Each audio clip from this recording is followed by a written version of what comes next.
오늘은 시편 11편 4절 말씀을 함께 나누도록 하겠습니다.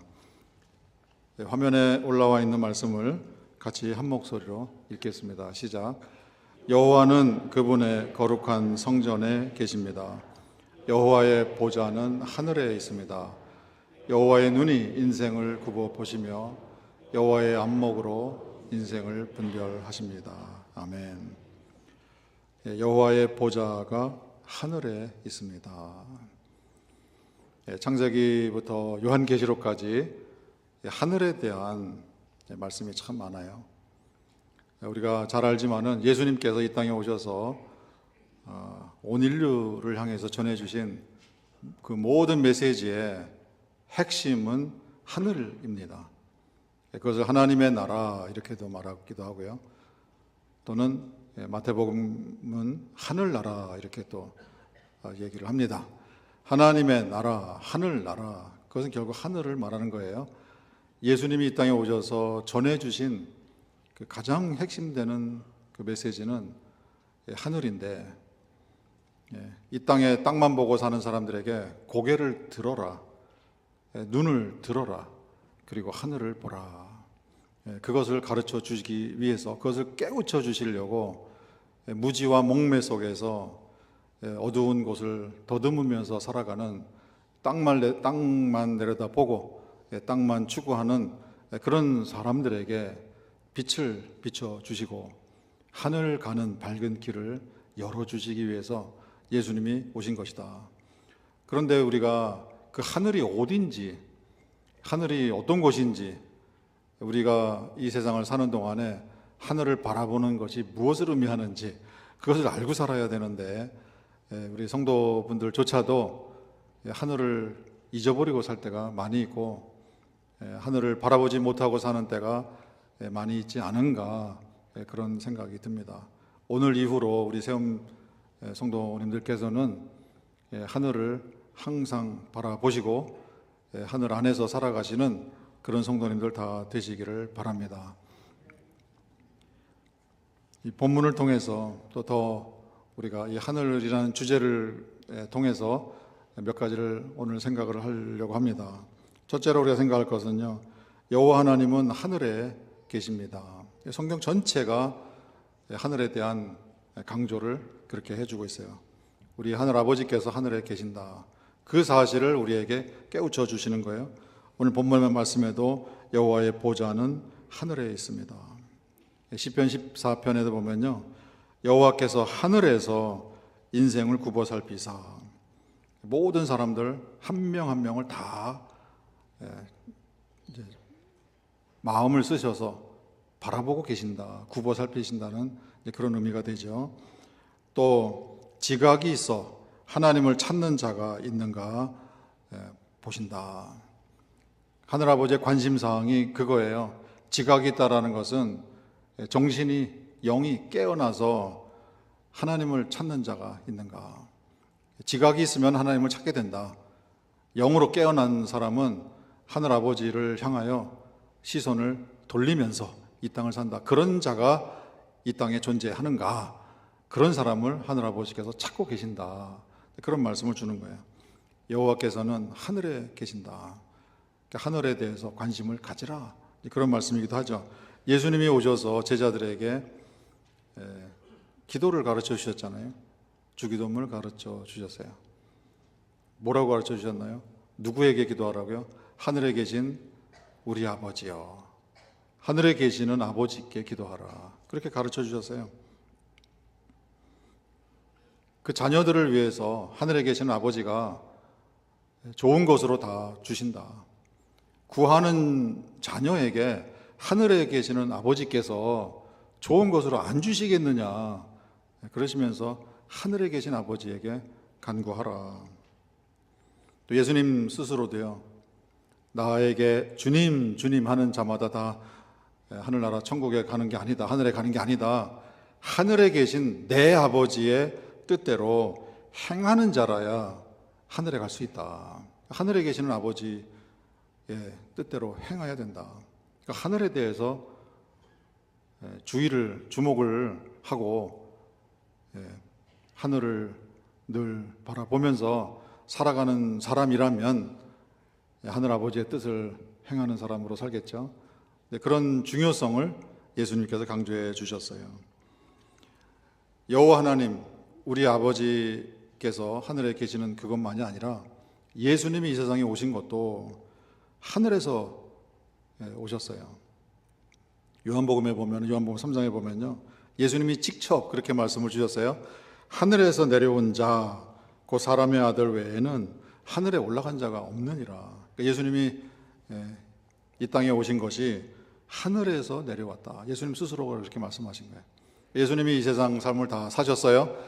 이제 우리가 승천이라고 하잖아요. 부활하시고 승천하셨다. 승천은 하늘로 올라가셨다. 그런 얘기예요. 마가복음 마지막 부분에 기록된 거예요. 이 모든 가르침을 다 베푸신 이후에 예수님이 하늘로 올려지사, 하늘로 올려지신 거예요. 하나님 우편에 앉으셨습니다. 하늘로 올려지셨어요.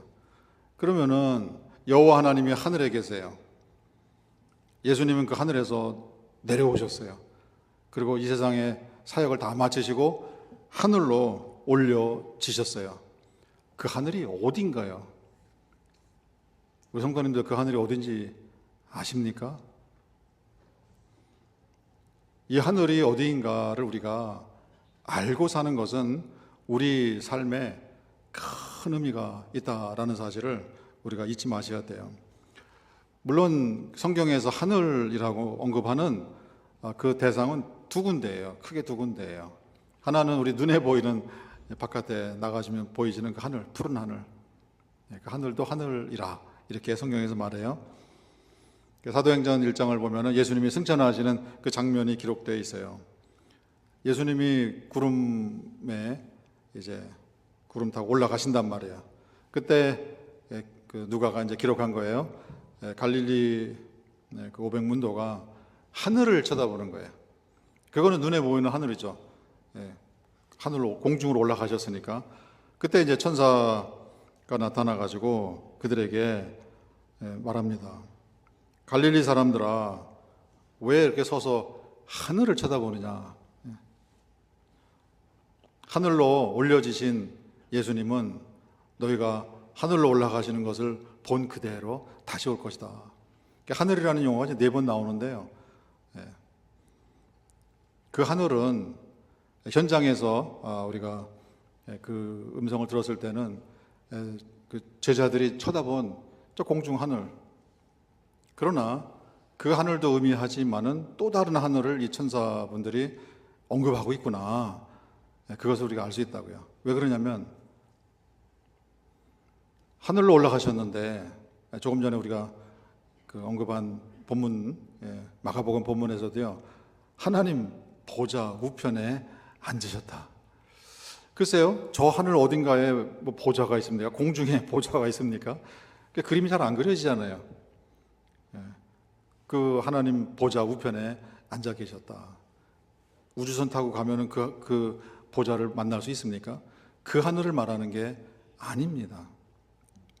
물론 성경에서 용어는 같이 사용하지만은 우리가 성경을 읽으실 때에 이것이 우리 눈에 보이는 하늘을 말하는 것인지 아니면 또 다른 하늘을 말하는 것인지, 여호와 하나님이 계신 그 하늘을 말씀하는 것인지, 예수님이 내려오신 그 하늘을 말하는 건지, 예수님이 올라가셔서 하나님 보좌 우편에 앉아 계신 그 하늘을 말하는 것인지를 우리가 구분해서 이제는 아셔야 돼요. 하늘은 어디인가? 이렇게 말씀드릴 때에는 하나님이 계시는 그 하늘을 말하는 건데요. 그곳이 어디인가? 결론을 말씀을 드리면은 그 하늘은 영의 세계를 말합니다. 영의 세계를 말하는 거예요. 저를 따라서 한번 해보실까요? 하늘은 영의 세계입니다. 하늘 아버지는 영이시다. 하나님은 영이시니 예배하는 자들은 영과 진리로 예배할지니라. 우리도 영으로 다시 태어난 영의 사람들이다. 물론 육신을 갖고 살고 있죠. 그러나 동시에 우리는 저와 이 자리에 계시는 우리 성도님들은 영의 사람들이다. 그리고 영으로, 진리로 영이신 하나님을 우리가 예배해야 한다. 그 영이신 하나님이 계신 곳, 그것은 영의 세계를 말하는 거예요. 물론 성경에서 또 다른 영의 세계가 있어요. 그 영의 세계를 지옥이다 이렇게 얘기합니다. 또 다른 용어로 하면은 음부다 이렇게 얘기해요. 지옥, 음부, 거기도 영의 세계지만은 그곳을 하늘이다 이렇게 말하지는 않습니다. 같은 영의 세계일지라도 하늘은 여호와 하나님이 계신 곳, 그리고 우리보다 앞서 그곳에 영의 세계로 돌아가신, 본향으로 들어가신 성도분들이 살아계신 그곳은 우리가 하늘이라 부르는 거예요. 그래서 우리가 앞으로 하늘이라고 할 때는 우리 예배 전에 화면에 올려드린 구름이 있고 저 창공, 하늘, 그것뿐만 아니라 영의 세계라는 것을 우리가 기억하시고, 눈을 들어 하늘 보라 할 때는 저 바깥의 창공을 바라보라는 것이 아니라 우리 마음의 눈을 들어서 우리가 들어가 있는 영의 세계, 그 세계를 바라보라, 그런 의미로 우리 성도님들이 이해를 하시면 되겠어요. 그러고 나서 우리가 보면은 창세기 1장 1절부터 이 본문 말씀이 예사롭지가 않구나, 그것을 우리가 알면서 이제 읽으시면 돼요. 창세기 1장 1절 뭐라고 합니까? 우리가 살펴본 말씀이지만은 태초에 하나님이 하늘과 땅을 창조하셨습니다. 그럼 이 하늘은 영의 세계를 말씀하는 거구나, 이 땅은 육신의 세계를 말씀하시는 거구나. 태초에 하나님이 영의 세계와 육신의 세계를 창조하셨구나, 그렇게 우리가 이제 이해를 하시면 돼요. 그 하늘은 카이로스의 세계예요. 그리고 이 땅은 크로노스의 세계예요. 시간과 공간의 역사의 흐름 속에 우리가 들어가서 살고 있구나. 그 세계도 창조하셨고, 카이로스의 영의 세계, 시간과 공간을 초월한 영의 세계, 영원한 세계도 여호와 하나님께서 창조하셨구나. 그것을 우리가 이해할 수 있습니다. 예수님께서 제자들에게 가르쳐 주신 주기도문, 하늘에 계신 우리 아버지에게 기도하라. 한 말씀 한 말씀이 신비롭기 그지없고 그 깊이가 이루 말할 수 없어요. 그 중에 한 대목입니다. 아버지의 뜻이 하늘에서 이루어진 것 같이 땅에서도 이루어지이다. 아버지의 뜻이 하늘에서 이루어진 것 같이, 이 하늘은 영의 세계를 말하는 거예요.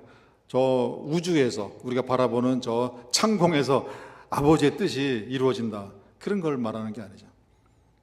별들이 공중에서 부딪히지 않고 운행하는 그것을 말씀하나, 그것이 하늘에서 아버지의 뜻이 이루어졌다는 말씀인가? 그걸 말하는 게 아니에요. 영의 세계에서는 아버지의 뜻이 이루어졌어요. 그래서 우리가 잘 아는 것처럼 사탄은 하늘에서 내어 쫓겼습니다. 그런 이미 이전에 하늘에서, 영의 세계에서 전쟁이 일어나서 모든 것이 평정이 되고 하늘 아버지의 통치가 이루어지는, 완성되는 그 일은 하늘에서 이미 일어났어요. 하늘에서 쫓겨난 사탄이 공중에서, 이 땅의 세계에서 지배권을 행사하고 자기의 통치력을 행사하는 그런 일이 이 세상 가운데 일어나게 된 거예요. 그건 하늘 바깥에서 일어나는 일이다라는 사실을 우리가 잘 압니다. 우리가 살고 있는 이 시공간 속에 사탄이 들어와서 활동을 하는데요, 우리가 그 사탄과 싸우는 거예요. 공중 권세 잡은 자다. 그 공중은 하늘을 말하는 게 아니고요, 이 땅을 말하는 것이다. 그걸 우리가 이해하셔야 돼요. 예수님께서 모든 가르침을 다 베푸신 다음에 제자들을 떠나실 때에 마지막으로 마가복음에는 이렇게 마지막 말씀을 기록하고 있어요. 마태복음에 마지막 이렇게 기록하고 있어요. 예수님이 제자들에게 주신 말씀이죠. 하늘과 땅의 모든 권세를 내게 주셨다. 그러니 너희는 이제 가서 모든 족속으로 제자를 삼으라. 이 말씀도 신비롭기 그지없는 그런 말씀이에요. 하늘의 모든 권세, 영의 세계의 모든 권세를 예수님이 가지고 계신다. 이 땅의 모든 권세, 공중 권세 잡은 자, 사단이 활약하고 있는 이 땅의 권세조차도 예수님이 갖고 계신다. 그러니 이제는 너희는 가라. 나의 전권 대사로서 그 전권을 가지고 들어가서 행사하라. 모든 사람을, 모든 족속을 제자로 삼으라. 그런 명령을 주신 거예요. 이 하늘은 영의 세계를 말하는 거예요. 이 땅은 육의 세계를 말하는 거예요. 우리 성도님들이 이제는 확실하게 하늘은 영의 세계를 말하는 것이구나. 눈으로 보는 하늘과 더불어서 성경에서 하늘을 말할 때 이 하늘이 영의 세계를 우리에게 알려주는 그런 용어라는 것을 분별하시면서 우리 성경을 읽으시면 도움이 많이 될 거예요. 그럼 이 하늘은 어떤 곳인가? 그 내용은 저희가 다음 주에 묵상을 하고 나누려고 합니다. 오늘 우리가 기억해야 하는 중요한 사실은요, 우리는 이 땅의 삶을 마치고 육신으로 다 죽게 됩니다. 우리는 죽은 다음에 이 하늘로, 영의 세계로 들어가게 된다는 사실을 우리 성도님들이 기억하셔야 돼요. 우리는 죽은 후에 하늘로 들어갑니다. 그 얘기는 우리보다 앞서서 육신의 생명을 마감하고 돌아가신 분들, 하늘의 부름을 받고 이 세상을 떠난 분들은 다 어디로 간다고요? 다 하늘로 들어가신 분이다. 그 사실을 우리가 아셔야 돼요. 우리도 그리로 들어갈 거예요. 예수님이 이 세상에 계실 때에 여러 비유의 말씀을 가르쳐 주셨어요. 그 가운데 거지 나사로에 대한 말씀을 주셨어요. 나사로라 이름하는 거지가 살았습니다. 죽었다가 예수님이 다시 베다니에서 살려내신 그 나사로가 아니고요, 비유 속에 말씀하는 거예요. 거지로 살았던 나사로가 죽었는데요, 예수님께서 직접 이런 표현을 사용하셨어요. 그 거지가 죽었다. 그런데 천사들에게 받들렸다. 그리고 아브라함의 품에 들어갔다. 이렇게 말씀하세요. 그 부자에 대해서는 뭐라고 얘기하시냐면, 예수님께서 이렇게 말씀하세요. 그 부자도 죽었다. 장사되었다. 그리고 음부로 들어갔다. 영의 세계로 들어가지만 또 다른 영의 세계로 들어간 것이고요. 거지로 살았던 나사로는 천사들에게 받들려서 아브라함의 품에 들어갔다. 아브라함도 죽어서 없어지신 분이 아니고 한 줌의 재로 이 세상 어딘가에 묻혀 계시는 그런 분이 아니고요, 하늘에 살아계시는구나. 그리고 거지 나사로가 올라올 때 그를 품에 안아주시는구나. 그런 살아있는 분이구나 라는 것을 예수님께서 알려주신 거예요. 우리보다 앞서 하늘나라로 가시는 분들은 다 살아계신 분들의 세계로 들어가시는 거구나. 그걸 우리가 아셔야 돼요. 그래서 우리 성도님들, 저도 그렇지만은 우리 성도님들도 이 세상 삶을 다 마감하면 그 순간에 우리는 하늘나라로 들어가는구나. 빨리 가지고 싶지 않으세요? 가고 싶어도 못 가세요. 오라 하시면 가는 거죠. 그러나 오라 하실 때까지는 우리가 이 땅의 삶을 말씀 따라서 주님과 동행하는 삶을 정말 치열하게 살아내야 돼요. 그러나 우리 마음속 저 깊은 곳에서는 하늘로 가고 싶다 하는 마음이 사실은 계셔야 그게 정상이다. 정상이다. 저희가 외국에서 오래 사는 동안에요, 늘 한국으로 돌아갈 날을 기대했어요. 20년을 살았는데요, 저 마음 한 곳에는 그래도 언젠가는 한국에 갔으면 좋겠다는 그 마음이 저 속에 있는 거예요. 그러니까 한국 사람이죠. 한국의 산천이 그립고, 한국의 음식이 그립고, 한국에 있었던 그 추억이 그립고, 우리 마음속에 그게 있는 거예요. 이 하늘은 본래 우리가 속해 있던 곳이었다라는 사실을, 그것을 깨워주시는 거예요. 예수님이 그걸 깨워주시러 오셨는데, 예수님의 제자들도 그렇고 예수님과 함께 지내는 동안에 제자들도요, 땅만 보고 살았어요. 땅의 것들만 생각을 했어요. 하늘 생각을 못했어요. 예수님은 그들을 깨워서 하늘을 생각하고 위의 것을 생각하도록 하는데 위의 것은 생각하지 않고 이스라엘 나라가 이제는 회복됩니까? 땅의 것만 생각하는 그런 삶을 살았던 것처럼 어쩌면 오늘 우리도 땅의 것만 생각하면서 세상을 살아가는 그런 모습이 아닐까. 위의 것을 생각하고 하늘을 우리 가슴에 담고 하늘로 우리의 시선을 돌리고 우리의 고개를 들고 우리의 마음을 들고 늘 바라보는 그런 곳이어야 하는데 우리 성도들의 삶에도 하늘이 보이질 않고 하늘이 어둡고 먹구름으로 가득 차서 그런 영광의 빛이 여호와 하나님의 또 예수님의 그리고 앞서 가진 성도님들의 그 찬란한 삶이 그곳에 펼쳐지는 그곳이 보여지질 않는 그런 삶을 우리가 살고 있는 것은 아닌가 우리가 다시 한번 생각해 볼 수 있기를 바랍니다. 예수님이 그 하늘의 권세를 가지고 계시고요. 예수님이 땅의 권세를 가지고 계세요. 그들이 우리를 그런 권세를 가지고 예수님이 저와 우리 성도님들을 또 제자들을 이 세상에 보내신 거예요. 그런 존재라는 사실을 우리가 깨어나서 깨닫고 이 세상을 살 수 있게 되기를 간절히 바랍니다. 우리가 죽은 다음에 죽은 후에 영의 세계로 들어가는데요. 거기는 죽은 자들이 모인 곳이 아니에요. 예수님께서 십자가에 달리실 때에 강도에게 오른편 강도에게 뭐라고 말씀합니까? 오늘 그대가 나와 함께 낙원에 있으리라. 예수님이 사용하신 용어 가장 멋진 용어가 오늘입니다. 오늘. 물론 함께라는 용어도 이 성경 전체에서 참 귀한 보물 같은 말씀이긴 하죠. 그러나 오늘이라는 용어가 참 귀한 말씀이에요. 오늘 십자가에서 처형당해서 죽으면 오늘 하늘로 나와 함께 들어간다. 그래서 우리 성도님들이 이제 돌아가시면은요, 그날 하늘로 들어가시는 거예요. 근데 우리가 죽어서 없어지는 그런 곳이 아니라요, 침침한 그런 곳으로 들어가는 것이 아니라 그곳은 모든 분들이 살아계시는 곳이에요. 그래서 예수님께서 마태복음에서 이런 말씀을 주셨잖아요. 하나님은 아브라함의 하나님이고 하나님은 이삭의 하나님이고 하나님은 야곱의 하나님이시다. 그렇게 하나님이 말씀하신 것을 읽어보지 못하였느냐?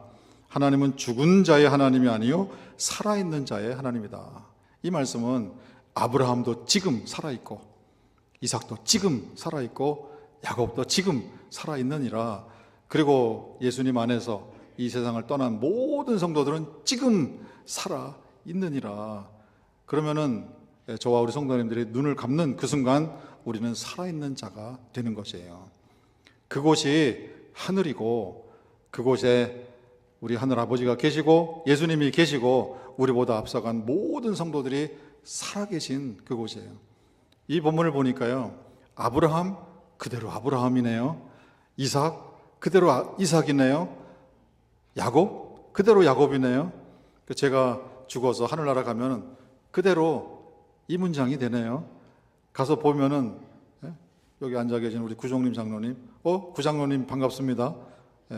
하늘나라 간 이후에도 이 땅에서의 우리의 아이덴티티, 우리의 정체성은 그대로 가지고 가는 거구나.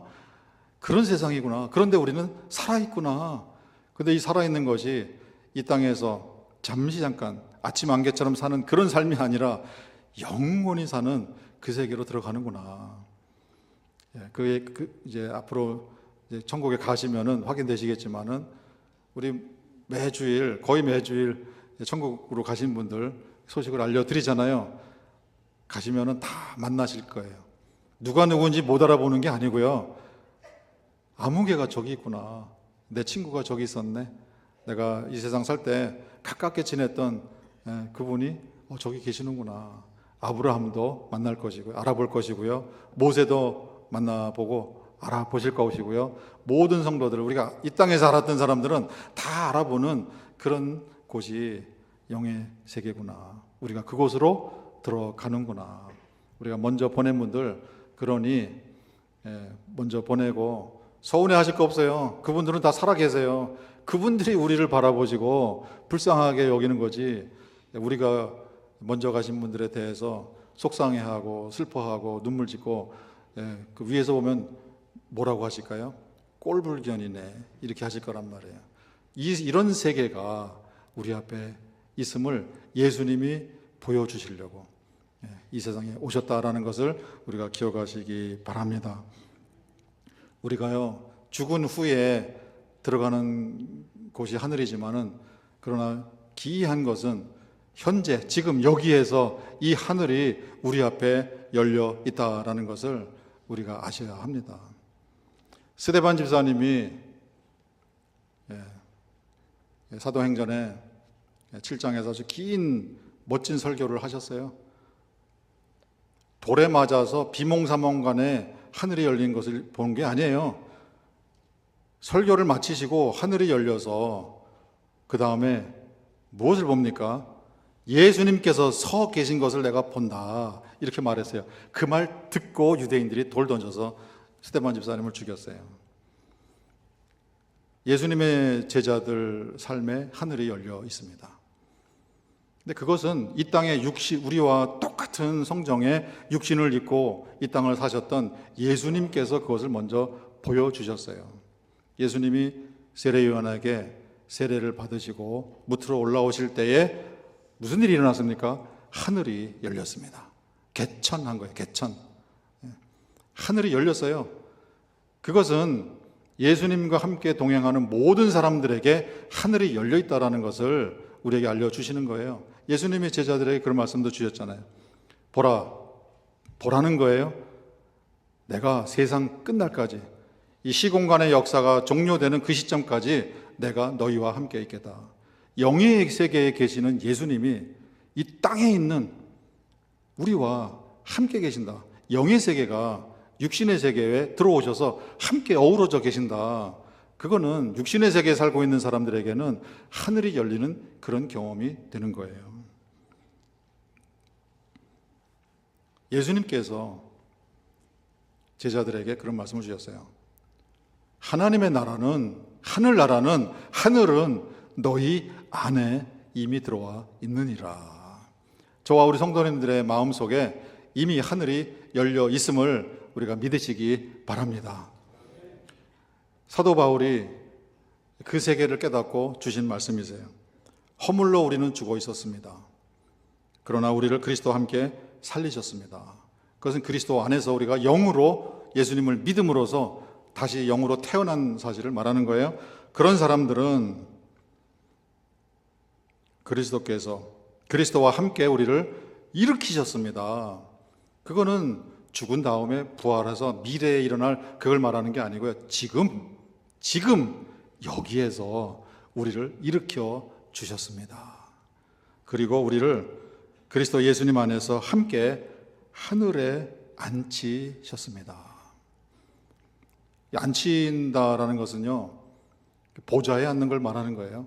우리도 예수님과 함께 이 세상을 통치하고 호령하고 다스리는 그런 신분으로, 본래의 신분으로 우리가 올라간 거예요. 이 본래의 신분이라는 게 뭡니까? 에덴 동산에서 아담과 하와에게 만물을 다스리라는 명령을 주셨어요. 그래서 아담이 이름을 지어주는 것이 그들의 이름이 되고, 동물이든 식물이든 이 삼라만상을 다스리는 권세를 아담과 하와에게 주셨단 말이에요. 그 위치로 다시 우리가 복원되는 그런 일이 일어나게 된 거예요. 히브리서에 보면은 그런 말씀이 있잖아요. 때를 따라 얻는 도움을 얻기 위해서 어디로 들어가라고요? 담대하게 아버지의 어디예요? 보좌 앞으로 나아갈지어다. 아버지의 보좌가 계신 데가 어디입니까? 그건 하늘이라 그랬잖아요. 여호와 하나님의 보좌는 하늘에 있느니라. 그런데 우리가 때를 따라 돕는 은혜를 얻기 위해서 아버지의 보좌 있는 곳으로 담대하게 나아갈지니라, 하늘로 들어가시라, 그 얘기예요. 그 길이 열려있지 않고 닫혀있다면 우리가 어떻게 들어갑니까? 그곳은 하늘의 어전회의가 열리는 곳이에요. 하늘의 가장 깊숙한 지성소, 그곳에 우리는 들어갈 권세를 받았다. 왜? 우리는 하늘아버지의 자녀이기 때문에. 그 하늘이 우리 성도님들 앞에 열려 있습니다. 이것을 우리가 체험하려면요, 믿으시면 돼요. 이것을 우리가 체험하려면은 기대하시면 돼요. 그러면은 지금 말씀드린 이 내용들이 무엇을 의미하는지 저와 우리 성도님들의 삶의 여정 속에 아주 진하게 체험되어지는 그런 일이 일어날 것으로 확신합니다. 하늘아버지께서는 저와 우리 성도님들을 위하여 2025년 뿐만 아니라 앞으로 우리가 살아가는 그 미래의 삶의 여정 속에 우리를 위한 계획을 갖고 계세요. 이스라엘 백성을 출애굽시키신 그 계획도 갖고 계셨지만은 이스라엘 백성이 가나안으로 들어가기까지 모든 여정에서 이미 여호와 하나님은 다 계획을 가지고 계셨어요. 이스라엘 백성은 믿기만 하면 돼요. 그리고 기대하면 되는 거예요. 그리고 미리 즐거워하고 기뻐하는 그런 모습을, 반응을 보이기만 하면 우리를 향해 가지고 계시는, 우리 성도님들 한 분 한 분을 향해서 가지고 계시는 하늘아버지의 계획이 이루어지는 기적이 일어날 것으로 확신합니다. 우리 마음속에요, 지금 현재는 힘들 수가 있어요. 지금 현재는 아플 수가 있어요. 지금 현재는 앞이 안 보이는 그런 상황일 수가 있어요. 그러나 우리는 믿으셔야 돼요. 우리 아버지는 하늘에서 모든 인생을 굽어 살펴보시고, 우리 아버지는 하늘에서 인생들이 나를 찾는지 안 찾는지 그거를 살펴보신다. 만약에 찾으신다면은 그들을 위해서 새 일을 행하실지니라. 그래서 저희가 2025년 달력으로, 원력으로, 영어로는 루너 뉴 이어라고 하잖아요. 음력으로 이제 새해가 시작돼요. 음력으로, 그래서 우리가 두 번 새해에 이제 축복을 우리가 나누는, 곱빼기로 나누는 그런 일을 우리 한다고요. 신정 때 한 번 하고 구정 때 한 번 하고. 구정에 우리가 주시는 약속의 말씀, 우리가 믿으면, 우리가 기대하면 우리를 향하신 하늘아버지의 그 깊은 사랑에서 우리를 위하여 계획하시고 준비하신 그 일들이 새 일로 이루어지는, 우리를 위한 새 일을 행하여 주시는, 앞서가서서 행하여 주시는 그 일을 풍성하게 올 한 해 체험하게 되실 것으로 확신하고 우리 성도님들께 축복을 드립니다. 믿으시면, 기대하시면 그런 일이 반드시 일어난다는 것을 올 한 해 우리가 살아보시고 믿어보시고 기대하시고 우리의 간증으로 또 하늘아버지의 이야기를 풍성하게 나누시는 우리 세움 공동체 되시기를 주님의 이름으로 축원드립니다.